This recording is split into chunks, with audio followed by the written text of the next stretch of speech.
Meus amados e queridos irmãos, a paz do Senhor Jesus para você, professor, aluno da nossa Escola Bíblica Dominical.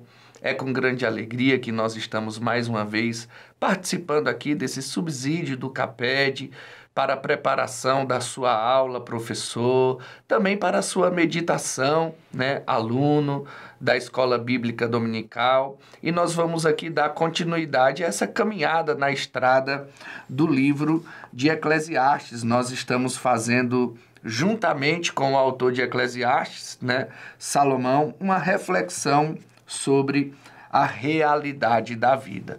Hoje, nós vamos estar conversando aqui sobre a lição de número 4, que tem o seguinte título: Um olhar atento, reflexões sobre o tempo e o trabalho. E eu tenho a honra de estar comigo aqui nessa oportunidade, meu amigo, pastor Lucas, pastor ali da Vila João Ramalho 1. É isso, né, Lucas? É isso aí. Dá a sua palavra de saudação também, meu querido. Queridos pais do Senhor Jesus, para mim é um motivo de alegria poder mais uma vez estar com os irmãos, compartilhando e meditando no texto sagrado, uma lição propícia para essa geração, para este tempo, e que Deus nos ajude e nos dê graça para juntos compartilharmos os mistérios que existem na palavra de Deus. Muito bem, então vamos lá para o conteúdo da nossa lição. Eu gostaria, Lucas, de começarmos a nossa conversa dessa noite meditando um pouco para refletir. Quando eu estava escrevendo essa lição, veio-me essa frase na mente: o nosso tempo de existência e o que nele fazemos precisa ser administrados para a glória de Deus. A primeira coisa que Salomão faz, quando nós vamos olhar aqui para o capítulo de número 3, ele começa a pensar sobre o tempo, sobre o que acontece no tempo, sobre o que Deus faz no tempo. Mas o fato é que nós precisamos, nesse curto espaço que temos de vida, de tempo existencial, viver, administrar esse tempo para a glória de Deus. Infelizmente, muitos não conseguem, digamos assim, ter uma qualidade naquilo que fazem, seja como obreiros na obra de Deus, seja como pais de família, ou filho, ou um profissional de empresa, porque às vezes o que eles estão fazendo, a forma que eles estão vivendo, a forma que eles estão utilizando o tempo, às vezes ainda não perceberam que deve ser feito para a glória de Deus. Exatamente. Quando nós compreendermos que, ao decorrer dessa lição, que tudo já está pré-determinado, pelo menos essas 7 questões que estão aqui por Deus, nós vamos compreender que então nós temos que aproveitar esse tempo exatamente para isso, para glorificar o Senhor, para cultuar ao Senhor em todas as nossas atitudes, em todos os nossos passos e em todos os nossos comportamentos. Muito bem. Quando nós olhamos para o capítulo de número 3 do livro de Eclesiastes, nós vamos perceber que Salomão, quando ele está ali fazendo a sua reflexão da realidade da vida, buscando um sentido para a vida, os irmãos já puderam perceber que no capítulo 1, Salomão ele começa expondo a sua crise, buscando sentido para a vida, buscando a razão, o que pode fazer o homem feliz, buscando razão para a felicidade nos prazeres, nos bens ou na própria sabedoria. E aqui no capítulo 3, na sua reflexão, Salomão, ele, como um observador atento, que era um homem sábio, ele faz um olhar em 3 direções, como nós destacamos aqui. Primeiramente, ele olha para cima, contemplando a soberania de Deus. Depois ele olha para si, contemplando a condição presente da ação humana, pelo seu trabalho e ele olha para o futuro, contemplando a realidade dura e inescapável da morte. Claro que ele não poderia começar essa série de olhares dele sem olhar para cima, sem olhar para Deus. E quando Salomão ele se pega meditando no que Deus faz no tempo, né? Nós podemos perceber que do verso 1 ao verso 8 do capítulo 3, Salomão ele destaca tanto os aspectos positivos quanto os aspectos negativos que fazem parte da vida de cada ser humano, né? Tanto pessoalmente quanto no âmbito dos relacionamentos e em todos os âmbitos que se dá a existência humana. E ele percebe que em cada detalhe, né, Deus está presente. Porque nós temos o problema de pensar que Deus só está conosco nos dias bons, nos tempos bons, não é, pastor? Exatamente. Quando nós olhamos para esse texto e vemos Salomão observando Deus no controle de tudo, de todo o tempo, me chama a atenção porque ele começa dizendo tudo tem o seu tempo determinado. Essa expressão, tempo determinado, ela aparece somente 4 vezes na Bíblia. Sim. Né? E em Esther, em Neemias e aqui. E a gente precisa entender que não entender que existe um tempo determinado, a gente também não entende o propósito de Deus. Porque tem muita gente que se desespera justamente por não compreender que existe um tempo determinado. Uns querem adiar algumas coisas e outros querem antecipar algumas coisas. E aí isso acaba trazendo para si prejuízos, né? Quando a gente olha para esse texto, a gente tem que entender que Deus tem um plano que é eterno. Quando tudo está determinado por Deus, tá mostrando o plano eterno de Deus que inclui os propósitos e atividades para todos os seres da terra. Para todo mundo, esses tempos aqui estão estabelecidos, né? E aí entra o que o irmão acabou de dizer, que o crente ele tem que se entregar a Cristo, a Deus, como um sacrifício vivo. Para que nesse tempo ele glorifique a Deus, no tempo que já está determinado, né?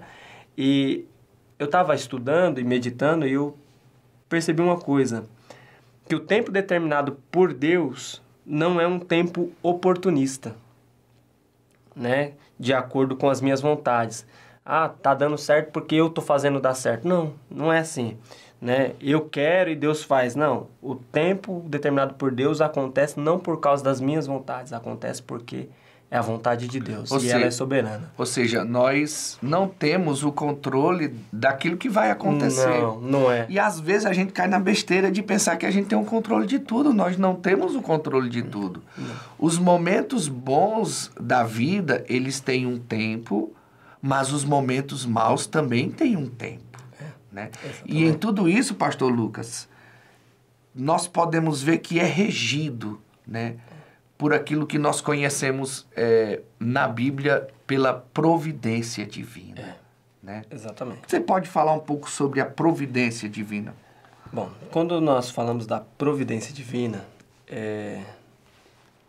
eu entendo o seguinte, que como o irmão comentou aqui, o azar, o acaso, né? Essas coisas, elas não pertencem à vida cristã, né? Mas o crente também precisa entender que ele não é uma folha jogada ao vento. Sim, sim. Né? Embora a gente não saiba o que vai acontecer amanhã, a gente sabe que aquele que orquestrou o nosso dia de amanhã, ele tem uma mente extraordinária. E o tempo dele, a vontade dele para o nosso amanhã, ela é soberana. E aí eu meditando na providência divina, eu lembrei do escritor aos Hebreus no capítulo 13, quando ele diz que Jesus Cristo não mudou. Ele é o mesmo ontem, hoje e eternamente. E ele está no controle de tudo. E a maior besteira do homem é um esforço inútil tentar mudar os planos de Deus. Confiar nos planos de Deus é a maior e melhor solução para todos os homens. Confiar nos planos que Ele estabeleceu para nós, no tempo que Ele projetou para nós, é a melhor coisa. Né? É o que Jesus disse, olha, não se preocupa com o dia de amanhã, basta cada dia o seu mal. Né? E A providência divina, ela sempre chega no tempo certo e na hora certa. É interessante, pastor Lucas, você destacou muito aí a questão do plano divino. E plano divino e providência divina estão diretamente ligados. Porque para que os planos divinos, os planos de Deus, eles possam acontecer de fato, né, é necessário que Deus providencie os meios pelos quais eles vão acontecer.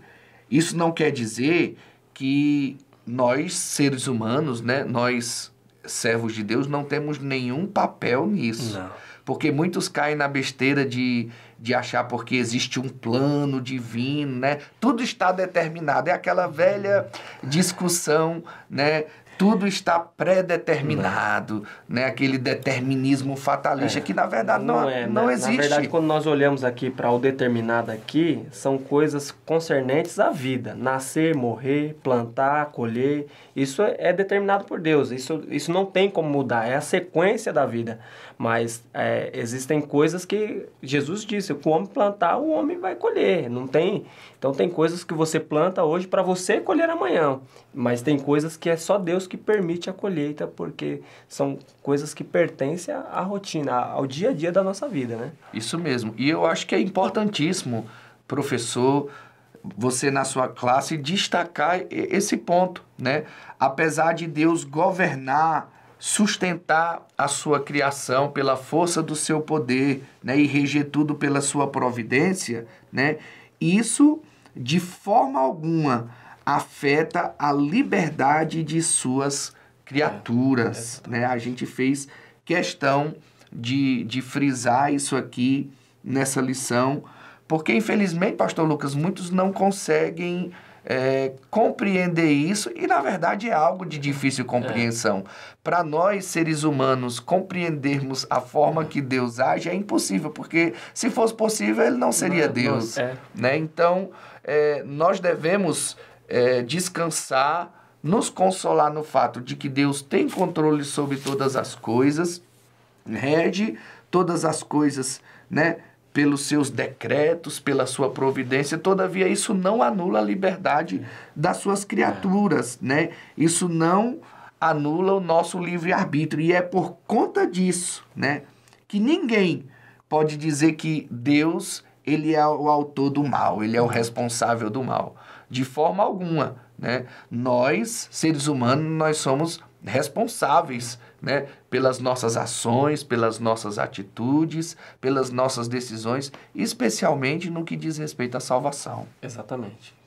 A Bíblia diz que aquele que confessa e deixa alcança misericórdia, no que Jesus ele morreu, mas quem tem que se confessar, quem tem que se arrepender somos nós, né? Não tem como eu afirmar que ele me escolheu para ser salvo e escolheu o fulano B ou C para ser condenado. Não, é uma questão de decisão. Essa questão aí cabe a nós, né? Ela pertence ao ser humano. A porta da graça ela está aberta a todos e aí eu não posso cair exatamente nessa questão da determinação fatalista, né? Não, o que o texto está dizendo é no que tange as questões naturais da vida, né? É exatamente isso. E aí, partindo daí que a gente tem que tomar todo esse cuidado, para não colocar a culpa em Deus daquilo que Deus não tem nada a ver. Sim. E infelizmente, no meio cristão, ainda existem muitas pessoas que gostam, né, de trazer à tona esse debate, né, da predestinação calvinista, né? Uns abraçam essa ideia assim de forma exagerada, ao ponto de descartar totalmente o livre-arbítrio humano. Outros já vão para o outro extremo, né? Diz, não, quem decide é o homem, nada depende de Deus, né? E, na verdade, irmãos, eu acho que nós devemos deixar isso muito claro, né? Tanto para nós que ensinamos a palavra de Deus, estudamos assim mais tecnicamente a palavra de Deus, quanto para os alunos da nossa escola dominical, né? A nossa preocupação não deve ser vestir a camisa de uma determinada perspectiva teológica, de uma determinada visão, mas nós devemos ter a preocupação, Lucas, eu acredito, de sermos bíblicos, né? de sermos cristãos, de sermos pensadores, de sermos teólogos, de sermos bíblicos. A Bíblia é quem tem que falar. Exatamente, porque esse é o grande problema dessa geração hoje, né? Na verdade, as pessoas se tornaram consumidores da fé, né? E o que está melhor na prateleira é o que a gente pega. E, na verdade, o que é necessário é exatamente permitir a Bíblia falar, né? Permitir a Bíblia nos instruir, né? E nós aprendemos dessa maneira, com a palavra de Deus. Afinal de contas, temos o Espírito Santo, que nos instrui, que nos orienta e que nos ajuda, né, a compreender o que Deus tem para nós através da palavra de Deus. Sim, verdade. E voltando aqui à questão do tempo, né, Salomão, ele, quando está fazendo a sua meditação, né, as suas reflexões sobre o tempo, ele percebe esta providência divina, né, no tempo, em todas essas declarações, né, que estão aí do verso 1 ao verso 8, tempo de nascer, tempo de morrer, né? Nós percebemos que Salomão ele vê a providência divina em todos os momentos da existência humana, em cada detalhe da existência humana, né? Deus, ele tem essa preocupação de fazer parte de cada detalhe da nossa vida. É algo que eu pude perceber estudando esse capítulo. E é importante nós destacarmos isso porque tem áreas da vida que muitos cristãos parece que deixam Deus de fora. Tem muita gente abandonando a fé no momento de alegria e só se lembrando de Deus no momento de tristeza. E tem gente que é o contrário, né? Que tem muita gente que abandona Deus no momento de tristeza também, né? Ah, cadê Deus? Aonde estava Deus? Por que eu estou passando por isso? E aí não entende exatamente isso, que Deus está presente em todos os momentos. O mesmo Deus que permite a gente passar pela aflição é o mesmo Deus que determinou que a aflição vai cessar, né? Que é o mesmo Deus que disse, que determinou o tempo de choro, mas determinou o tempo de sorriso também. E Ele está conosco em todos os momentos. E aí é a questão que a gente não pode se deixar ser guiado pelas emoções do tempo, mas pelo Senhor do tempo, daquele que domina, que rege nos céus e na terra e que não está limitado no tempo como nós, né? Sim, sim. Afinal de contas, Ele criou o tempo, né? Exatamente. E destacando outra coisa a respeito disso, muitas pessoas se lembram de Deus assim quando o assunto é salvação, por exemplo, mas deixam Deus de fora da esfera dos relacionamentos. Muitos deixam Deus de fora na escolha do cônjuge. Muitos deixam Deus de fora dos detalhes da vida profissional, do trabalho, né? Sim. Muitos deixam Deus de fora de aspectos da vida que são importantes. E o que nós podemos perceber aqui, nesses 8 primeiros versos do capítulo 3, é que a providência de Deus no tempo está em todas as esferas da nossa vida. Todas. Desde o nascimento a cada aspecto, né? O nosso desenvolvimento intelectual, aos nossos relacionamentos, a constituição da família, a resolução dos problemas, sejam do âmbito familiar ou mais externo, né? Então, a providência de Deus, ela abarca todas as áreas. Mas tem muita gente que parece só quer saber da providência de Deus em algumas áreas e em outras não. É como se quisesse deixar Deus de fora de algumas coisas. Está selecionando, né? Onde Ele quer que Deus atue na sua vida, né? E aí não pode, né? Eu estudando em casa esses dias e meditando em Romanos 12, né? Paulo, rogo-vos, pois, irmãos, que apresenteis a Deus em sacrifício vivo, santo e agradável, que é o vosso culto racional.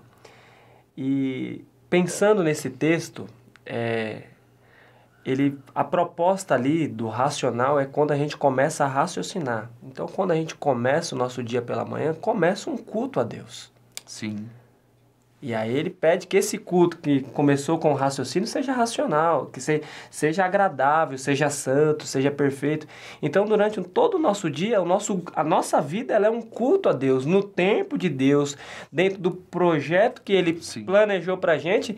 E em tudo que a gente faz durante a nossa vida, na nossa racionalidade, nesse culto diário, tem que ter aquilo que agrada a Deus, a vontade dele em tudo. A vontade de Deus na vida do crente, ela não pode ser seletiva, ela tem que ser absoluta, né? O crente tem que saber ouvir os sims de Deus, o não de Deus, o vai de Deus, o fica de Deus. O crente tem que estar pronto para ouvir, porque afinal de contas ele sabe que o Deus que ele serve vê o que ele não vê. Sim. Está onde ele não está e vai aonde ele não pode ir. E com base até no que o irmão escreveu aqui, né, aceitando a fé, nós agradecemos a Deus porque Ele cuida da gente todo o tempo, o tempo inteiro, né? E é isso que a gente precisa compreender. Muito bem. No segundo ponto aqui da nossa revista, nós falamos um pouco sobre o olhar introspectivo que Salomão ele faz e ele revela esse olhar a partir do verso 9 até o verso 14 do capítulo 3, né? E a primeira coisa que Salomão percebe, logo no verso 10 do capítulo 3, é que a vida, ela é uma dádiva. Sim. A vida é um presente, né? Sim. Por mais difícil que seja a vida aqui nessa terra.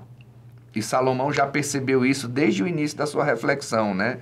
Desde os primeiros capítulos. Por mais experiências ruins que nós tenhamos aqui nessa terra, né? A vida, ela é uma dádiva de Deus e nós precisamos enxergá-la como tal. Porque quando nós não enxergamos a vida como tal, a vida ela se torna amarga, tediosa, né? E isso foi, de certa forma, o que aconteceu com Salomão em alguns momentos da sua reflexão. Quando ele tirava Deus de cena da reflexão, ele começava a ficar entediado com a vida. Aí quando ele começava a considerar Deus, a visão dele parecia que abria. Porque a gente não consegue, Lucas, enxergar a beleza da vida longe de Deus. Se a gente voltar nessa mesma perspectiva, ele começa dizendo assim, que vantagem tem o trabalhador naquilo que trabalha? Né? Em outra palavra, ele está dizendo assim, se todos os tempos estão determinados por Deus, que vantagem tem o que a gente faz? Na verdade, é só o aqui e o agora, né? E aí ele vai trazer para a experiência pessoal que, na verdade, muitas pessoas estão insatisfeitas com o que realiza porque tira os olhos de Deus. É exatamente o que o irmão está dizendo. Se você tira o foco do Senhor, você se torna insatisfeito com tudo que você faz. Você não vê proveito em nada, né? E a gente, como ser humano, a gente é dotado de desejos, sonhos, ambições. Contudo, se os nossos desejos, os nossos sonhos e as nossas ambições não estiverem em Cristo, a gente quebra a cara. A gente vai trabalhar, vai se cansar e não vai conquistar nada, né? E aí a gente precisa compreender que quando a gente coloca em Cristo os nossos projetos, né, a nossa vida, a gente entende também que as nossas limitações estão nele. As nossas incertezas estão nele. Sim. As nossas limitações físicas, materiais, intelectuais estão nele. Porque ele cuida de nós muito bem melhor do que a gente mesmo, né? Então, partindo daí, a gente precisa compreender então que a vida como uma dádiva de Deus, ela é não só o ato de respirar, mas o ato de viver também. A vida como viver, entregar todos os nossos passos, os nossos caminhos, e aí sim, ele vai cuidar de nós diariamente, instante após instante. Eu gostaria de destacar aqui, Lucas, um texto que escrevemos aqui no item A do ponto 2, quando falamos assim, caso aceitemos pela fé que a vida é uma dádiva, e agradecermos a Deus por isso, desenvolveremos uma atitude mais positiva em relação às dificuldades que vão surgindo na caminhada da vida. Caso contrário, se aceitarmos a vida como um fardo, perderemos as dádivas ao longo do caminho. Aí eu encerro dizendo assim, a perspectiva influencia o resultado. A forma como a gente enxerga a vida, de onde a gente parte, né, vai resultar na visão que nós temos.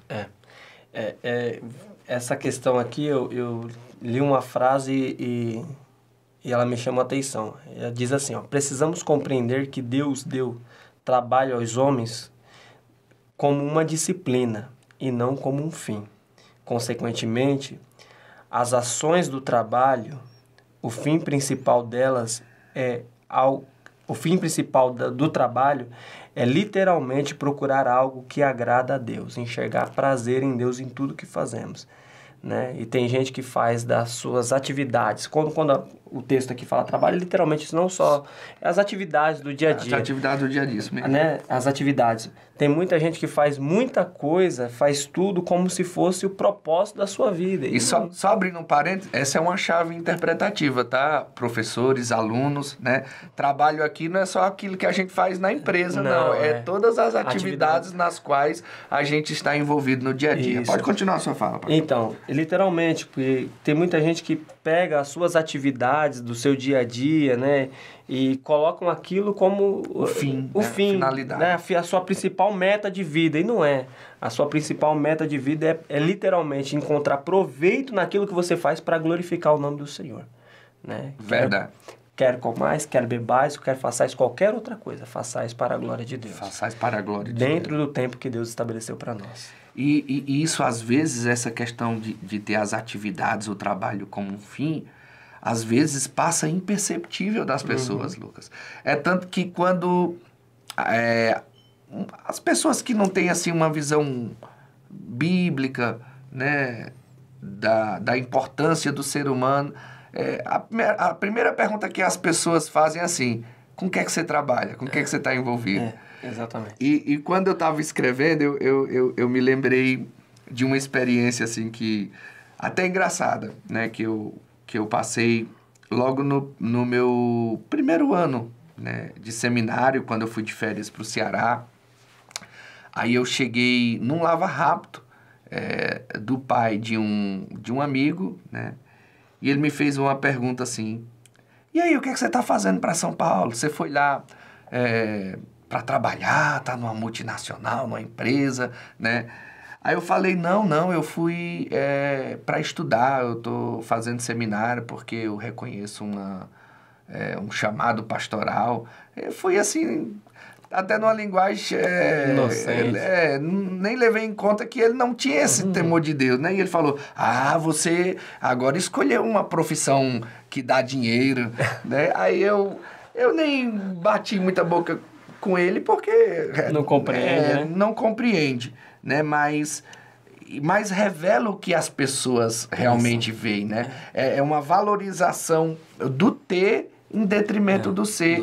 Como se o trabalho, as atividades fossem mais importantes do que aquilo que nós somos enquanto seres humanos, enquanto pessoa, né? Enquanto servos de Deus. Isso é tão verdade que quando a gente traz isso para o reino de Deus, a gente percebe como que Deus trata essa questão, né? Que a vida como a dádiva de Deus, né? Porque dentro do reino de Deus, eu sempre preguei e sempre vou pregar que a pirâmide é de ponta cabeça, é todo mundo do mesmo nível. Isso. Né? Então, aqui você não vale pelo que você tem, aqui você vale pelo que você é, né? E aí você pode olhar no contexto igreja, né? Corpo diaconal, às vezes você está lá, eu vou falar da minha experiência, eu sou pastor, mas profissionalmente sou um pedreiro. Como pedreiro, eu tenho um engenheiro que me serve na Santa Ceia como diácono. Então, é assim que o reino de Deus funciona, né? A pirâmide é de ponta cabeça. E tudo que nós fazemos é o que o irmão colocou aqui na lição. nós não procuramos das nossas atividades o sentido da nossa vida. Não procuramos no trabalho o sentido da nossa vida. O sentido da nossa vida está em Cristo. E tudo que nós fazemos na nossa vida, fazemos para a glória dele. É por isso que, às vezes, muitas pessoas elas não conseguem ser produtivas no que fazem, né? Porque se a gente fôssemos bons esposos, né? Para a glória de Deus, seríamos os melhores esposos. E vice-versa, né? Se os filhos entendessem que a posição deles de filhos deve ser vivida de tal forma para Deus ser glorificado, né? Existiriam os melhores filhos, né? Se o crente na empresa entendesse que através do trabalho dele, né, do trabalho dedicado, de cumprir suas responsabilidades, né, o nome de Deus está sendo glorificado, né, ele seria mais produtivo. Fazermos o que fazermos, nossas atividades, o nosso trabalho, tudo para glória do Senhor. É como você bem destacou, pastor Lucas, a adoração do cristão, ela não se dá apenas na esfera do templo. É uma adoração integral, né? A gente não adora a Deus apenas com cânticos, com músicas, não. Nós adoramos a Deus do modo em que nós vivemos no mundo, né? Sendo bons cônjuges, sendo bons filhos, né? Sendo bons cidadãos, sendo bons empregados ou bons empresários, né? Graças a Deus, hoje no meio do povo de Deus, sim, nós temos muitas pessoas bem-sucedidas no ramo, né, empresarial, enfim. Mas tudo aquilo que nós fazemos, realizamos, precisa ter esse objetivo, né? A glória de Deus. Outra coisa que Salomão percebe quando ele olha para si é que nós, seres humanos, né, nós temos a nossa existência ligada à eternidade, né? No verso 11 do capítulo 3, Salomão diz assim: tudo fez Deus formoso no seu devido tempo. Também pôs a eternidade no coração do homem, sem que este possa descobrir as obras que Deus fez desde o princípio até o fim, né? Quando eu leio essas palavras de Salomão, né, não tem como nós não nos remetermos ao Gênesis, né? A criação. Deus nos fez e nos fez de forma singular, diferente dos demais animais, né? Deus nos fez à sua imagem e conforme a nossa semelhança. Mas o que é interessante, e Salomão destaca aqui, Lucas, é que mesmo tendo nos feito a sua imagem e a sua semelhança, nós não temos como prescrutar a essência divina. Né? Por isso que ele conclui o verso 11 dizendo, né, sem que este possa descobrir as obras que Deus fez desde o princípio até o fim. Ele está falando aqui literalmente da soberania divina. Da soberania divina. Né? E aí quando a gente entende, aceita e se submete à soberania divina, a gente só vai ser aquilo que Ele quer que nós sejamos, né? A gente só vai ter aquilo que Ele quer que nós tenhamos, né? E eu destaquei alguns pontos aqui desse texto, né? Que o irmão colocou que a vida do ser humano está ligada à eternidade, né? E o homem é finito e limitado, né? Mas o que o homem cristão mais deseja, mais almeja é a eternidade, né? E como seres finitos, nós devemos ter desejos infinitos, né? E esse desejo esse desejo infinito precisa ser refletido agora no que é finito. Vamos lá. Tem muita gente vivendo uma vida na Terra sem desejar as coisas celestiais, né? Ele, por estar vivendo uma vida na Terra, ele só deseja as coisas da Terra. Sabe que existe um Deus, sabe que existe um Salvador, sabe que existe um Criador, sabe que Deus faz tudo perfeito, sabe que existe o tempo de Deus, mas não almeja o tempo de Deus eterno, uma eternidade com Cristo, né? E aí, quando as pessoas param de pensar assim, elas acabam caindo num erro muito grande, porque elas acabam também se tornando ingratas, Porque como finitos, olhando somente para a finitude, só para as coisas dessa terra, a gente olha para o passado e às vezes reclama do passado. E o salvo, quando ele olha para o passado, ele olha com gratidão. Mesmo que o passado dele foi um passado de tragédia, ele olha com gratidão, agradecendo a Deus por ter tirado ele daquela tragédia. Se o passado dele foi bom, ele agradece a Deus porque teve um passado bom. Ele olha para o presente e busca entender o que Deus está fazendo, porque ele está olhando para o infinito, ele está olhando para a eternidade, para a conexão que ele tem com a eternidade, né? E quando ele olha para o futuro, ele olha para a esperança dele, né? Que ele está aqui, mas o futuro dele não é aqui, né? E aí Deus fez formoso tudo ao seu tempo, mas e também pôs no nosso coração, é a eternidade, né? O Moody escreveu assim: o passado deve ficar onde ele está. O futuro não nos pertence porque basta cada dia o seu mal. Mas o presente nós devemos buscar viver da melhor forma, desfrutando as bênçãos do Senhor, né? E não se esquecer que o tempo do Senhor é imutável. Logo, aquele que determinou, ele não volta atrás naquilo que ele falou. Porque os planos de Deus não mudam, porque o seu caráter também não muda. Maravilha. Glória a Deus. Outra forma, pastor Lucas, que a gente pode perceber também essa eternidade ligada, né, à vida do ser humano, é essa necessidade religiosa que o ser humano tem. Por mais que hoje em dia esteja, né, na modinha, né, muitas pessoas, ainda mais aqueles que estão aí no contexto acadêmico, né, se dizia ateu, né, se dizia agnóstico. O fato é que todo ser humano, em qualquer lugar do planeta Terra, ele tem um anseio religioso. Ainda que ele expresse muitas vezes de forma errada esse anseio, né, se envolvendo com adoração pagã, né, criando religiões a parte da revelação divina em Cristo, nas Sagradas Escrituras.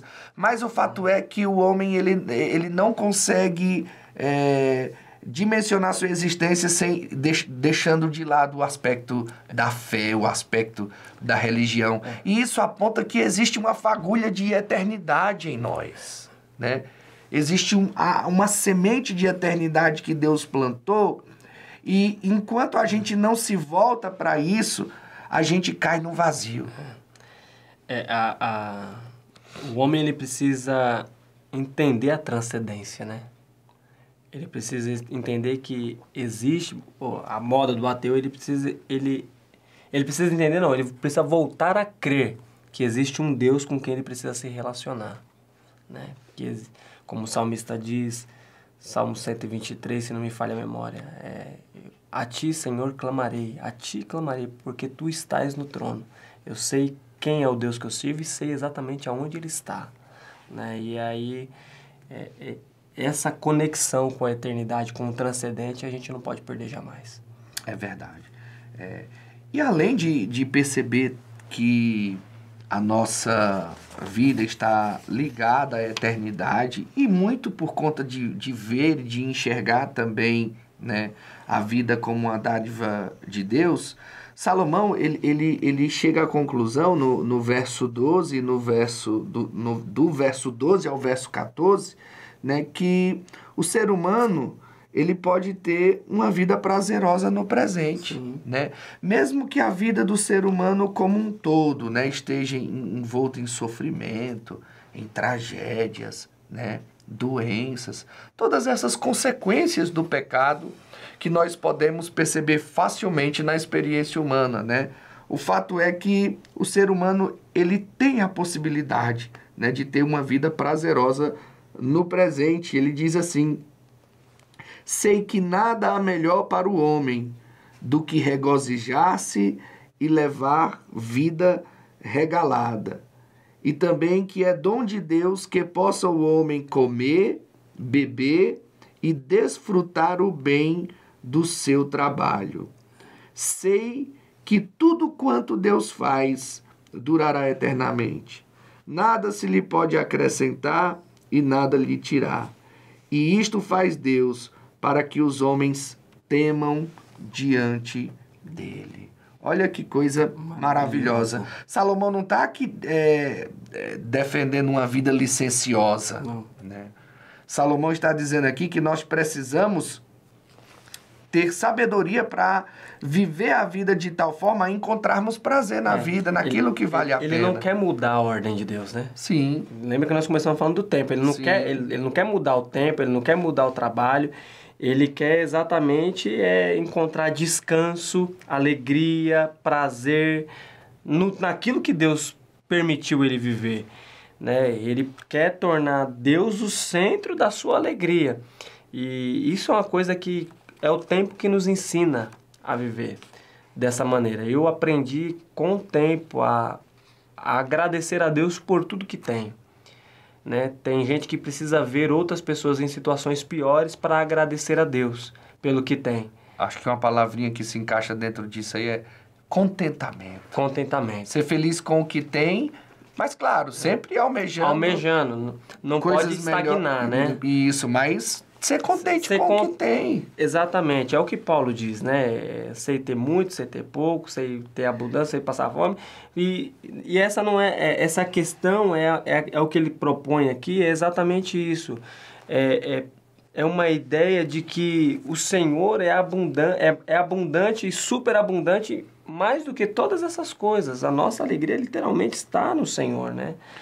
Eu gosto muito, Lucas, das palavras de Paulo aqui, em 1 Timóteo 6:17, quando Paulo disse assim, que eles ponham a sua esperança em Deus, que nos dá todas as coisas em grande quantidade para o nosso prazer. Né? Aqui, se não me falar a memória, eu destaquei aqui a linguagem de hoje. Sim. Né? A linguagem de hoje aqui. Então, Deus tem prazer de nos dar aquilo que vai nos fazer bem, que vai nos fazer felizes, e principalmente quando nós o tememos. Né? Hoje se fala muito de prosperidade, não é verdade? Né? Hoje está na moda prosperidade. Eu estava vindo aqui para fazer a gravação, deixei a minha esposa na igreja e no percurso nós estávamos ouvindo um programa de rádio, né? E a pessoa que estava lá no programa convidando para vir para a igreja para descobrir o que é a verdadeira prosperidade. Então, quando nós olhamos para a Bíblia, a gente entende que prosperidade está ligada à obediência, né? Ao temor de Deus. Eu me lembro de uma escola bíblica de obreiro que tivemos e o pastor Deirós estava ministrando e ele citou aquele salmo que diz assim, deleita-te, pois, no Senhor, e ele concederá o que deseja o teu coração. E aquele dia ele mudou a minha perspectiva a respeito desse salmo. Por quê? Pelo que nós aprendemos ali, o deleitar-te ali no Senhor é literalmente uma brincadeira de pai com filho. Ele trouxe as etimologias do hebraico e tal. E ele falou assim, um filho sabe que tipo de brincadeira que o pai gosta. Se o filho dá um chute onde não deve, o pai não gosta. E repreende, nunca mais o filho vai fazer aquilo. Deleitar-se no Senhor e viver a providência, viver o cuidado, a abundância, né? Se alegrar no Senhor, é literalmente pedir a Deus que nos ensine a pedir a Ele exatamente aquilo que Ele quer nos dar. Porque muitas vezes tem muita gente que não consegue ter prazer na vida, prazer nas coisas de Deus, porque ele não entendeu que aquilo que ele tem era exatamente o que Deus queria dar para ele naquele momento. Mas que se ele se deleitar no Senhor, trabalhar, estudar, fazer a parte dele, Deus dá para ele além do que ele pede. Porque a Bíblia diz que ele faz além do que pedimos e pensamos. Então, a gente precisa aprender a descansar, se contentar, né, e se deleitar no Senhor, né? Falar, pai, olha, eu quero, mas eu quero que seja de acordo com a tua vontade. Se não for, eu não quero não. Porque se for algo que vai nos afastar da presença dele, é melhor que não tenhamos. E nós seremos felizes com o que temos. Meu pai na fé, ele costumava dizer assim, que tem crente que não serve para ter nem uma bicicleta. Porque se ele tiver uma bicicleta, ele deixa de ir para o culto, para ir para a praça, para fazer outras coisas, né? E isso fala um pouco do orgulho que existe no coração do ser humano, né? E no terceiro ponto aqui da revista, né, quando nós estávamos estudando esse capítulo de número 3 de Eclesiastes, a gente percebeu que Salomão faz um olhar para o futuro, né? E ao olhar para o futuro, ele contempla a certeza da morte. Se existe uma certeza que todos nós temos na nossa existência, é que um dia morreremos. Sim. Só que o interessante, Lucas, é que Salomão, ele contempla a certeza da morte quando ele começa a ver justamente isso, o orgulho que é refletido através da maldade do ser humano, né? No verso de número 16 do capítulo 3, quando ele diz assim: vi ainda debaixo do sol que no lugar do juízo reinava a maldade, e no lugar da justiça, maldade ainda. Sim. Então, Salomão, ele começa a contemplar o orgulho, e ele fica revoltado, né? A tal ponto de ele clamar pela justiça divina. Então disse comigo: Deus julgará o justo e o perverso, pois há tempo para todo propósito e para toda obra. É interessante isso, né? Deus, ele trará justiça à terra. Né? Uma colocação que o irmão colocou aqui na lição que me chama muita atenção é que é exatamente isso. A morte, ela é um agente nivelador. Né? Tem gente que trata a morte como uma injustiça da parte de Deus. E, na verdade, ela é a justiça de Deus. Ela já foi vencida na cruz do Calvário.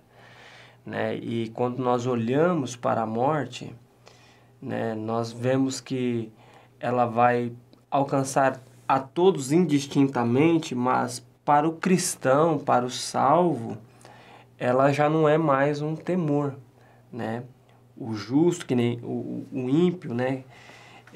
Que já não tem mais o seu prazer no Senhor, ou que nunca teve o seu prazer no Senhor, literalmente ele vai encontrar com a morte, não só uma morte física, né? Nós cremos em 3 mortes, né? Morte física, espiritual e morte eterna.